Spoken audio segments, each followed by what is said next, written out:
عليكم السلام ورحمة الله maanta وبركاته. waxaa marti Axmed Mugani oo inuu imaaday magaalada Birmingham oo maasha Allah aad iyo aad u mahadsantahay maadaama fadhigan oo qurux badan oo imaaday Ilaahay nabad yeelo dhammaan aadan ugu faraxsanahay aragtadaada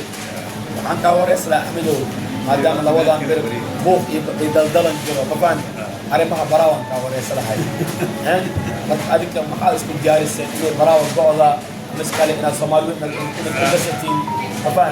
أتكلم عن الصعدة أنا ما حاسس إيه وربي. لو سمحت يعني أنا هاي في الحاضر هذا مرشح يحكم في البيت وكسر جيد تكمل برعبي حكم ولا هاي أنا جو حتى وقت الحاضر بدومية بدر ميديا يوكي برجع حتى يعني ليه دور كم في البيت وحياه وهاي إن تكمل إذا عاصمة برعبي وقرن القاضي وحنا في مقصود وجوكان وكان ولكن برشلي أمنية يوم سوق وحبرشة. waxaan kale kaa wareysan lahay maadaama baraawo oo dhaqaale badan lahayn oo soo hoos degto muqdisho iyo hoos degto marka adiga dhaqaale maxaa ku diyaarsan dadka maxaad u qabo lahayd aniga baraawo hadaan doorka aan qabana waxa number kuwaad waxa weeyaan horta inaan shaqooyin badan aan sugo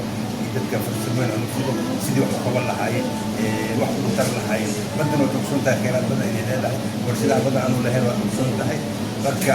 aniga barnaamij badan aan wata laakiin hadda maadaama aan xaq u leeyahay oo caasimadii oo baraawo aan kusoo jeedo hadday nin doorto madaxweyne dowlad goboleedka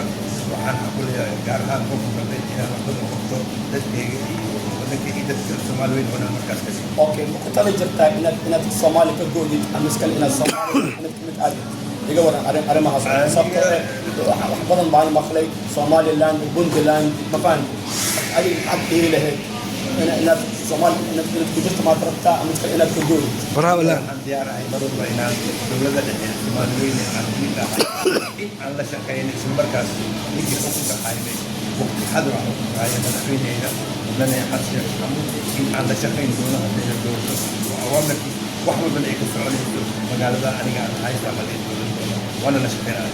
ما شاء الله آت برضو ما حسن تهي عند لا عن كورة جانا وقول فان Somaliyeed wax u taro jazaak Allah khair assalaamu calaykum wa rahmatullahi wa barakatuh سؤال شلبات لقد براها مقاضة شا ها عادي تداولوني وما استنتهي مستر أحمد أنا مستر أحمد تو السلام عليكم